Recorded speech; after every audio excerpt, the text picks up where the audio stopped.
अध्याय 7 देवभूमि की संघर्ष गाथा पहाड़ी गांधी से पूर्ण राज्यत्व तक। सभी बच्चे किताब के ऊपर ध्यान देंगे।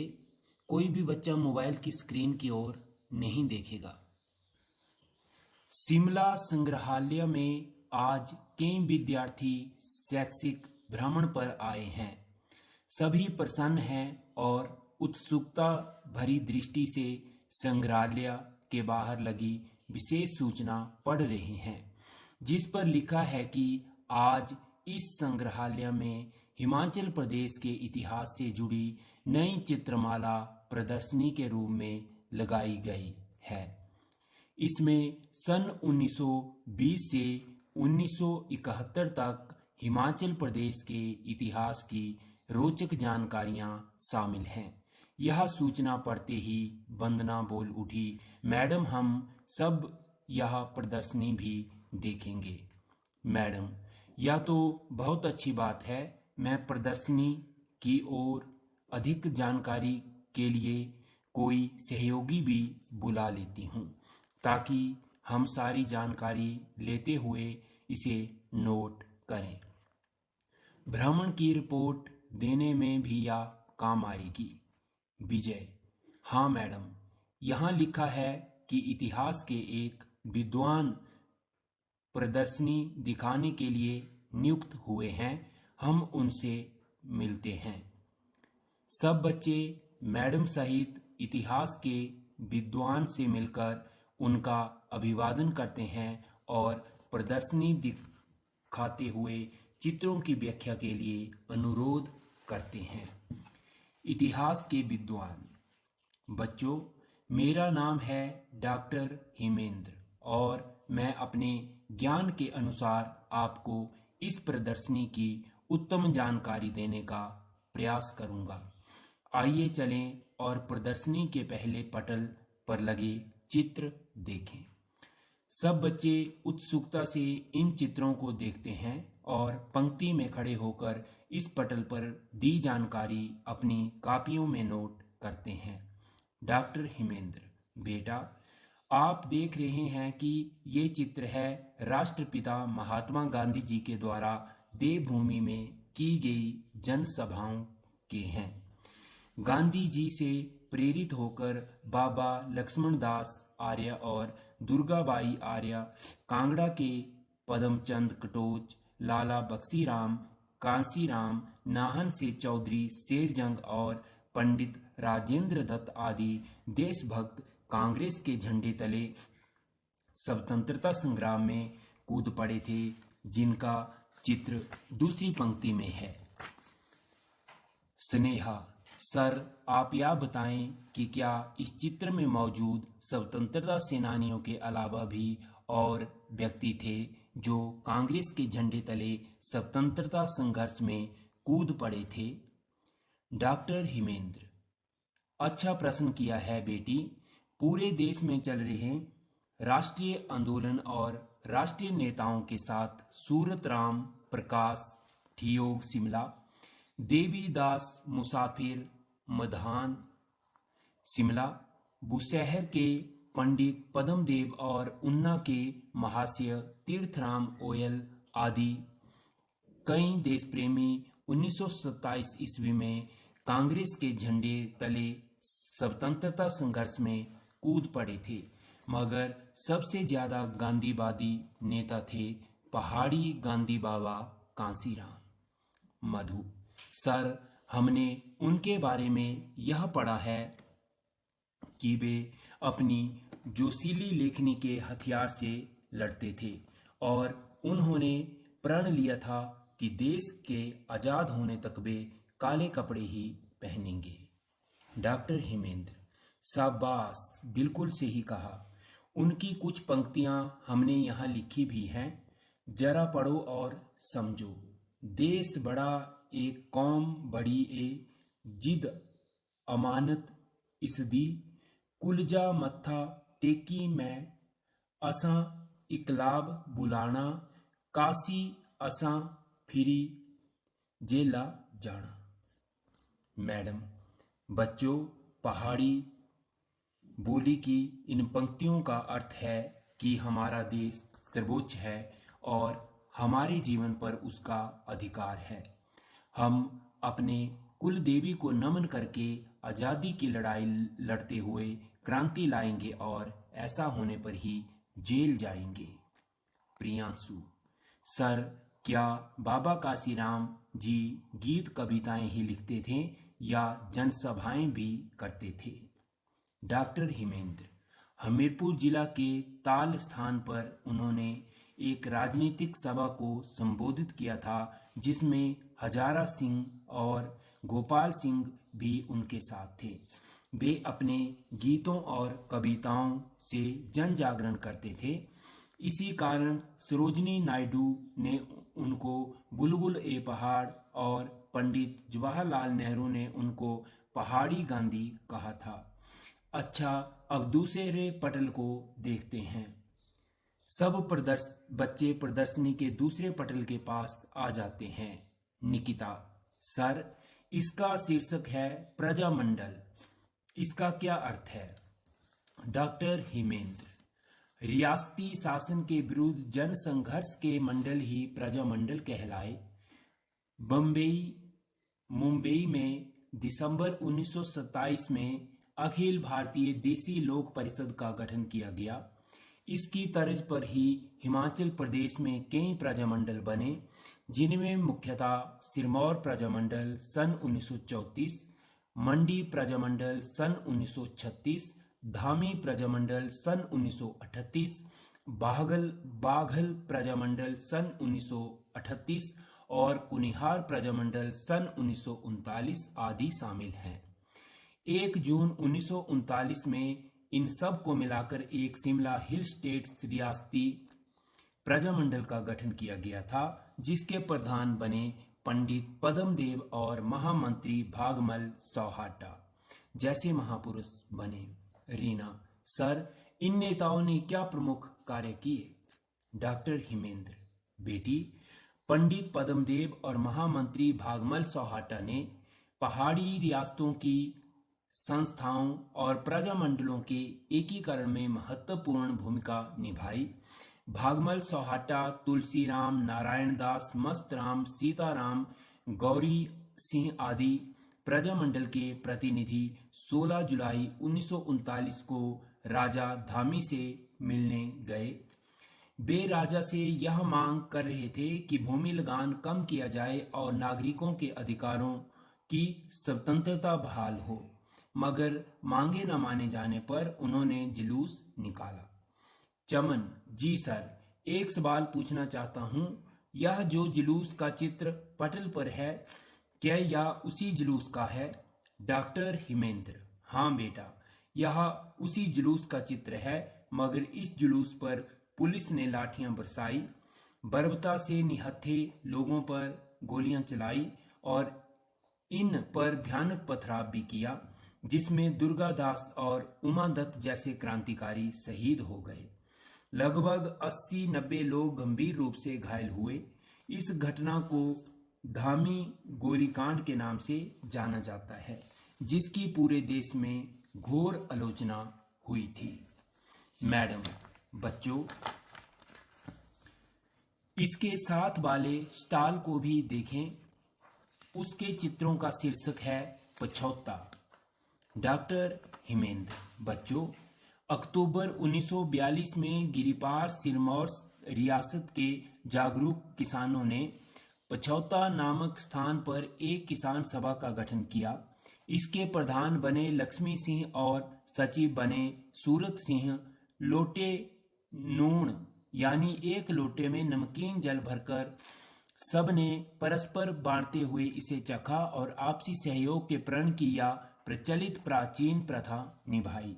इस सभा ने आलू के व्यापार सहित रीत टैक्स आदि से जुड़े कानून का विरोध किया और ग्राम सभा निर्माण का प्रस्ताव भी रखा।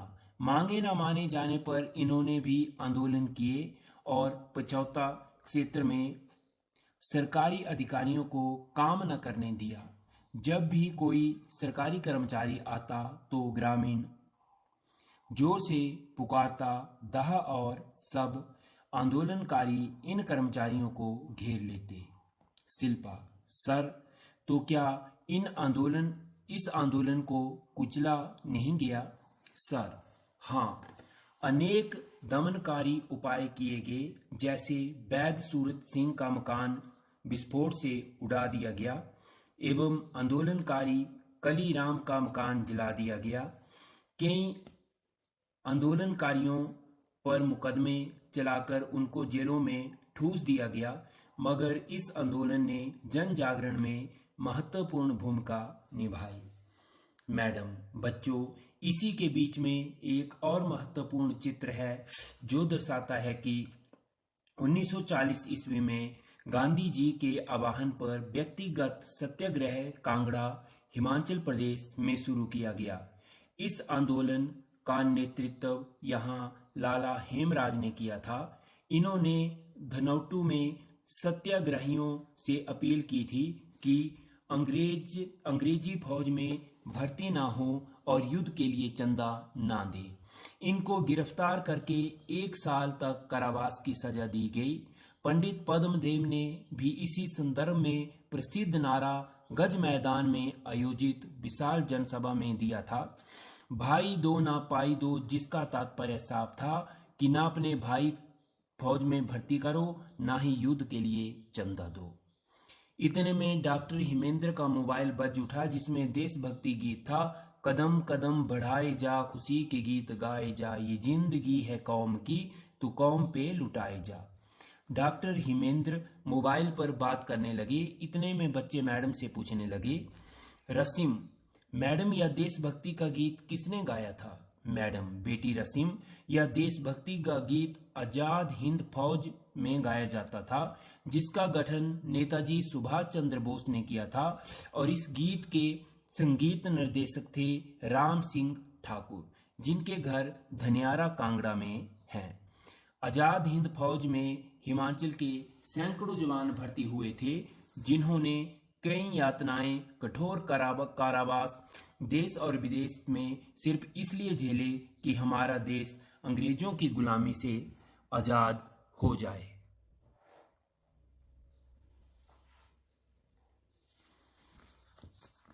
(1946) में आजाद हिंद फौज के सैकड़ों जवानों ने आजाद हिंद फौज दिवस बाग चौथा बिलासपुर में मनाया और विशाल जनसभा में तिरंगा फहराया।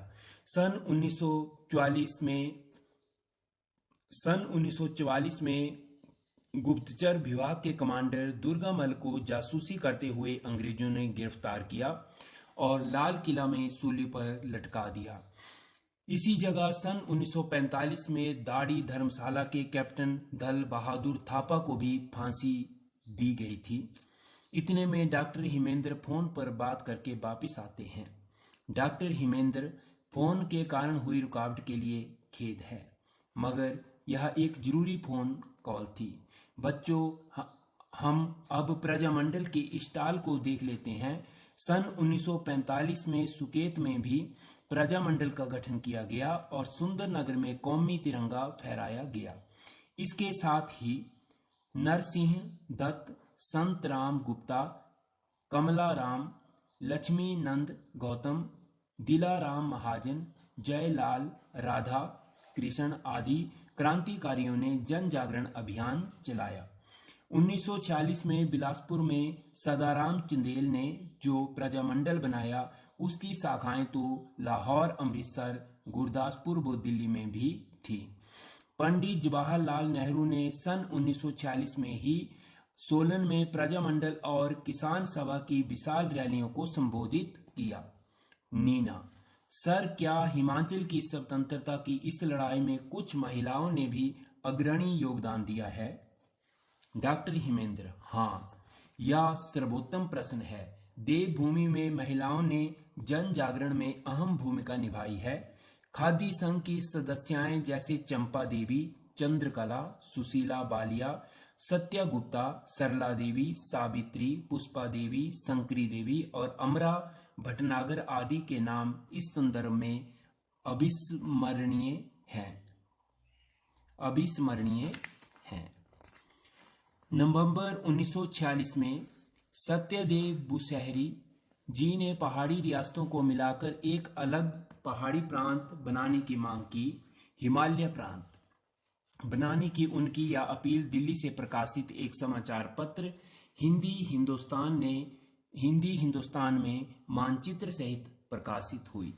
सुनील: सर, एक बात जानना चाहता हूं कि इसके बाद हिमाचल का गठन कैसे हुआ? Doctor Himendra: Himalayan hill state regional council ने सन 1946 और सन 1947 में काफी कार्य किए। सन 1946 में इस काउंसिल ने नाहन सम्मेलन में स्वतंत्रता प्राप्ति के लिए संघर्ष की अलख जगाई। बाद में सन 1947 में शिमला बैठक में डॉक्टर यशवंत सिंह परमार इसके प्रधान और पंडित पद्मदेव इसके महामंत्री बने। इन्होंने पहाड़ी रियासतों के आंदोलन को सिरे चढ़ाया। इस दौरान पहाड़ी रियासतों की पहली लोक राज्य सरकार अस्थाई की स्थापना सांगरी रियासत में चिरंजी लाल वर्मा ने एक प्रजामंडल में के साथ की। जब 15 अगस्त 1947 को देश आजाद हुआ तो हर तरफ आजादी का जश्न मनाया गया और मिठाइयां बांटी गईं, मगर कई पहाड़ी रियासतों ने जनता को आजाद नहीं किया। एक साल तक उक्त काउंसिल और प्रजामंडल संघर्ष करते रहे। तत्तापानी में 12 फरवरी 1948 को डॉक्टर यशवंत सिंह परमार ने एक बैठक सुकेत प्रजामंडल से की और वहां सत्याग्रह शुरू करवाया। 25 फरवरी 1948 को सुंदरनगर में करीब 10,000 सत्याग्रही आ पहुंचे, जिनके आगे रियासती फौजें झुक गई। 8 मार्च 1948 को 27 पहाड़ी रियासतों का विलय होते ही हिमाचल के गठन की प्रक्रिया शुरू हुई। आखिरकार 30 पहाड़ी रियासतों को मिलाकर 15 अप्रैल 1948 को हिमाचल का गठन अलग भौगोलिक इकाई के रूप में किया गया। सन 1960 तक इसमें बिलासपुर, किन्नौर जिले शामिल हुए, जिसके बारे में शायद आप जानते हैं। रमेश: जी सर, वह हमने पढ़ा है। यह जो चित्र सामने चौथे पटल पर है, यह किसका है? डॉक्टर हिमेंद्र: बेटा, ये हैं हिमाचल के गौरव परमवीर चक्र विजेता सोमनाथ शर्मा। जब भारत आजाद हुआ तो पाकिस्तान ने अचानक इस पर हमला कर दिया था। इन्होंने पाकिस्तानी सेना को खदेड़ने और शत्रुओं के साथ भयंकर युद्ध करते हुए वीर गति प्राप्त की।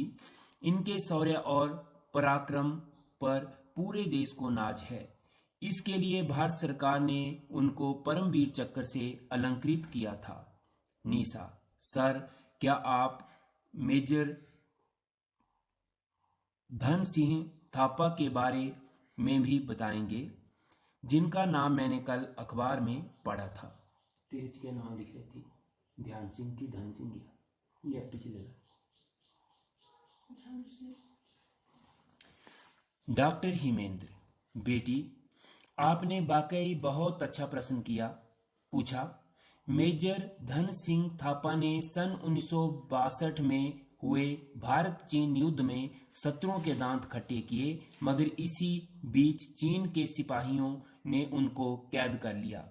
वहां से रिहा होने के बाद वे पुनः अपनी सेवाएं सेना में देकर देवभूमि का नाम गौरवान्वित करते रहे। उनको भी भारत सरकार ने उनके अदम्य साहस और शूरवीरता के लिए परमवीर चक्र से अलंकृत किया है। इसके बाद भी हिमाचल का सन 1966 में पुनर्गठन हुआ और पहाड़ी क्षेत्रों को मिलाकर विशाल हिमाचल की स्थापना हुई। 25 जनवरी 1971 को इसको पूर्ण राज्य का दर्जा मिलने के बाद इसने आज तक प्रगति के कई शिखर चूमे हैं। यह देश का 18वां राज्य बना। हिमाचल प्रदेश वीरों और वीरांगनाओं की भूमि है। मैडम: धन्यवाद डॉक्टर हिमेंद्र, हम आपके आभारी हैं कि आपने इतना ज्ञान हमारे विद्यार्थियों को दिया। सब बच्चों ने भी डॉक्टर हिमेंद्र का आभार व्यक्त किया और इतने में स्कूल की टूर बस आ गई और सब विद्यार्थी आगे भ्रमण के लिए निकल पड़े। बच्चों, बहुत अच्छा अध्याय है। इस अध्याय में बताया गया है कि कैसे क्रांतिकारी जो थे उन्होंने हमारे इस देश को आज़ाद करवाने के लिए कैसी कैसी कुर्बानियां दी हैं उसके बारे में इस अध्याय में बताया गया है। बच्चों 2 से 3 बार इस अध्याय को अवश्य पढ़ें। और अब करते हैं प्रश्नों के उत्तर।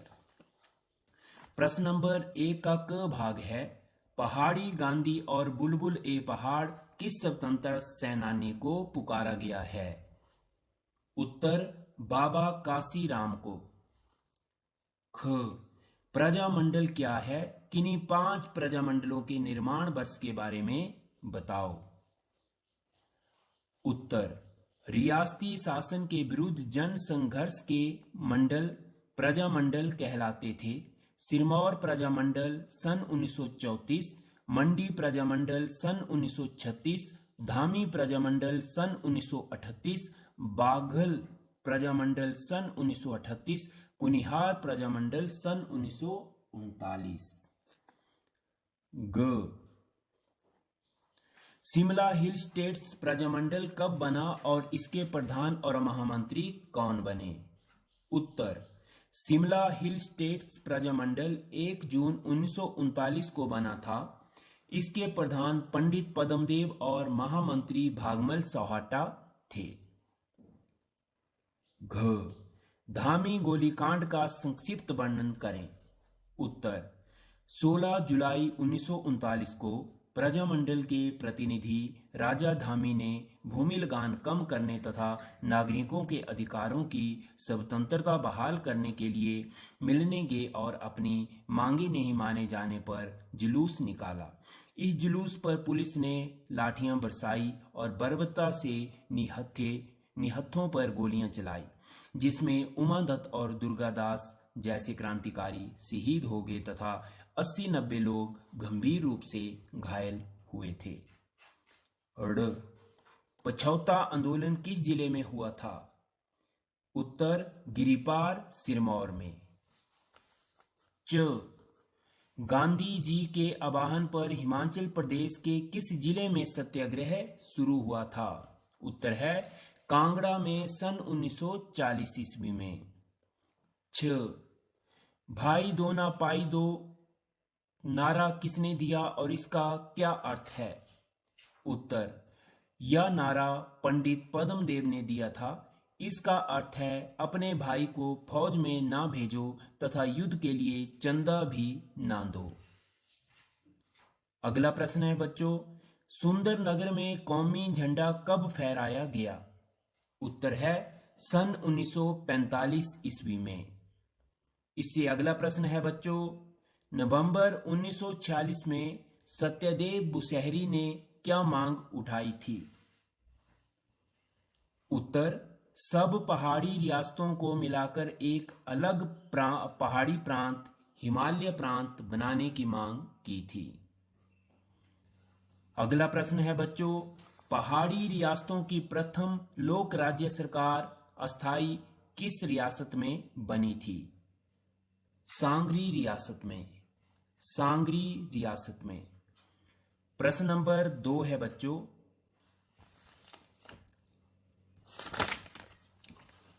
प्रश्न नंबर 2 का क भाग है बच्चों,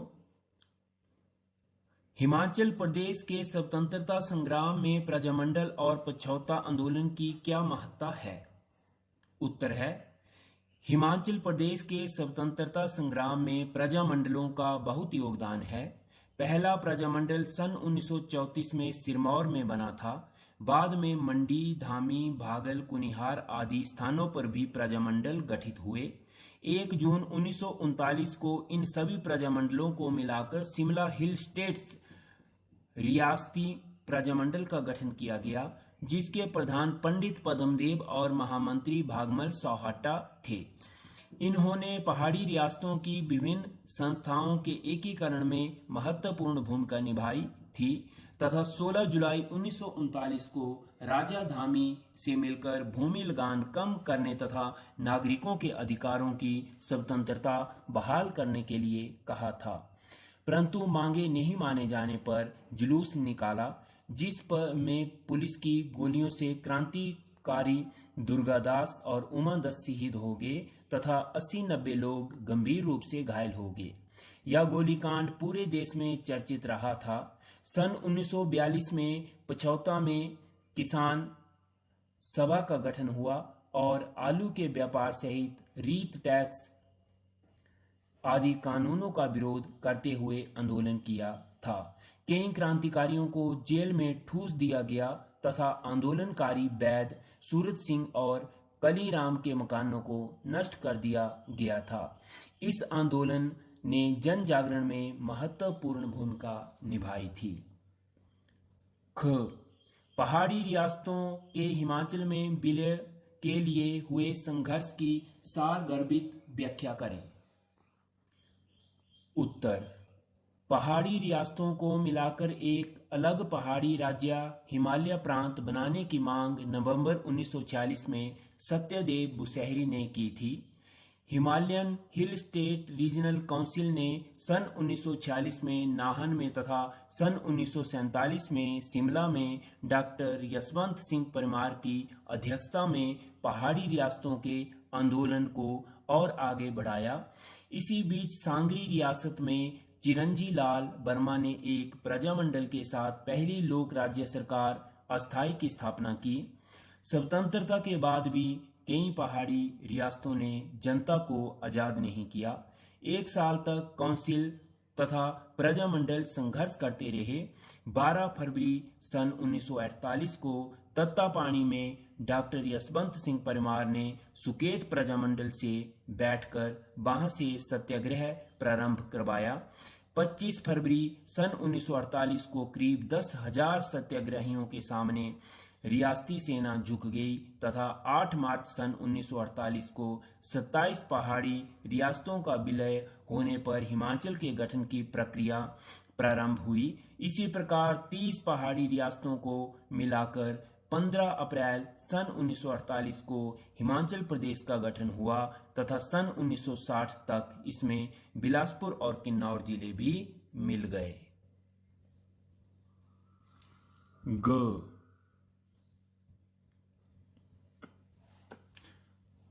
स्वतंत्रता संग्राम में पहाड़ी गांधी बाबा काशीराम ने क्या योगदान दिया? बाबा काशीराम गांधीवादी नेता थे।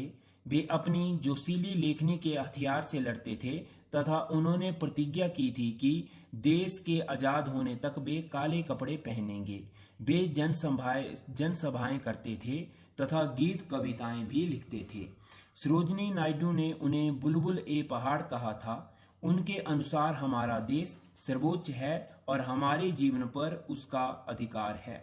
हम अपनी कुल देवी को नमन करके आजादी की लड़ाई लड़ते हुए क्रांति लाएंगे और ऐसा होने पर ही जेल जाएंगे। उन्होंने देश की आजादी के लिए अपना जीवन समर्पित कर दिया था। इससे अगला प्रश्न है बच्चों, पंडित पद्मदेव भागमल सोहाटा तथा डॉक्टर यशवंत सिंह परमार का हिमाचल स्वतंत्रता संग्राम में क्या स्थान है, वर्णन करें। पंडित पद्मदेव और भागमल सोहाटा ने 1 जून सन 1939 को सभी प्रजामंडलों को मिलाकर शिमला हिल स्टेट्स रियासती प्रजामंडल का गठन किया था तथा पहाड़ी रियासतों की विभिन्न संस्थाओं के एकीकरण, भूमि लगान कम कराने, नागरिकों के अधिकारों की स्वतंत्रता बहाल कराने, देश की स्वतंत्रता आदि के लिए आंदोलन किए थे। डॉक्टर यशवंत सिंह परमार सन 1947 में शिमला में हुई Himalayan hill state regional council के प्रधान और पंडित पद्मदेव महामंत्री बने थे। इन्होंने पहाड़ी रियासतों के एकीकरण के आंदोलन को आगे बढ़ाते हुए 12 फरवरी सन 1948 को सुकेत प्रजामंडल की ओर से सत्याग्रह प्रारंभ करवाया तथा 25 फरवरी सन 1948 को रियासती फौजों को सत्याग्रहियों के सामने झुकने के लिए विवश कर दिया। परिणाम स्वरूप 8 मार्च सन 1948 से हिमाचल प्रदेश के गठन की प्रक्रिया प्रारंभ हो गई। प्रश्न नंबर 3 का क भाग है बच्चों, संक्षिप्त नोट लिखो। क भाग है स्वतंत्रता संग्राम में हिमाचल प्रदेश की महिलाओं का योगदान। उत्तर, हिमाचल प्रदेश के स्वतंत्रता संग्राम में खादी संघ की महिला सदस्याओं चंपा देवी, चंद्रकला, सुशीला बालिया, सत्या गुप्ता, सरला देवी, सावित्री, पुष्पा देवी, शंकरी देवी, अमरा भटनागर आदि ने अपना भरपूर योगदान दिया था। ख आजाद हिंद फौज में हिमाचली वीर सपूतों का योगदान। उत्तर आजाद हिंद फौज में हिमाचल के सैकड़ों जवान भर्ती हुए थे। आजाद हिंद फौज के गीत कदम कदम बढ़ाए जा के संगीत का निर्देशन घनियारा कांगड़ा के राम सिंह ठाकुर ने किया था। सन 1946 में नागचौता बिलासपुर में आजाद हिंद फौज के सैकड़ों जवानों ने आजाद हिंद फौज दिवस मनाया और विशाल जनसभा की थी। यहीं सन 1945 में दाड़ी धर्मशाला के कैप्टन दल बहादुर थापा को फांसी दी गई थी तथा सन 1944 में लाल किले में गुप्तचर विभाग के कमांडर दुर्गामल को जासूसी के आरोप में सूली पर लटका दिया गया था। ग भाग है बच्चों हिमालयन हिल स्टेट्स रीजनल काउंसिल। हिमालयन हिल स्टेट्स रीजनल काउंसिल ने सन 1946 में नाहन में स्वतंत्रता प्राप्ति के लिए अलख जगाई तथा सन 1947 में पहाड़ी रियासतों के एकीकरण के लिए आंदोलन तथा सत्याग्रह चलाए, जिनके परिणाम स्वरूप 30 पहाड़ी रियासतों को मिलाकर 15 अप्रैल सन 1948 को हिमाचल प्रदेश का अलग भौगोलिक इकाई के रूप में गठन हुआ था। और घ भाग है बच्चों पछौता पर हुआ दमन चक्र और इसका स्वरूप। पछौता में किसान सभा ने रीत टैक्स, आलू के व्यापार सहित अनेक कानूनों का विरोध और आंदोलन किया तो उन्हें दबाने के लिए अनेक दमनकारी उपाय किए गए। अनेक आंदोलनकारियों पर मुकदमे चलाकर जेल में भेज दिया गया तथा आंदोलनकारी वैद सूरत सिंह और कलीराम के मकान जला दिए गए। इस आंदोलन ने जन जागरण का महत्वपूर्ण कार्य किया था। बच्चों ये हमारा बहुत लंबा अध्याय था, आप चाहें तो इसको 2 भागों में सुन सकते हैं।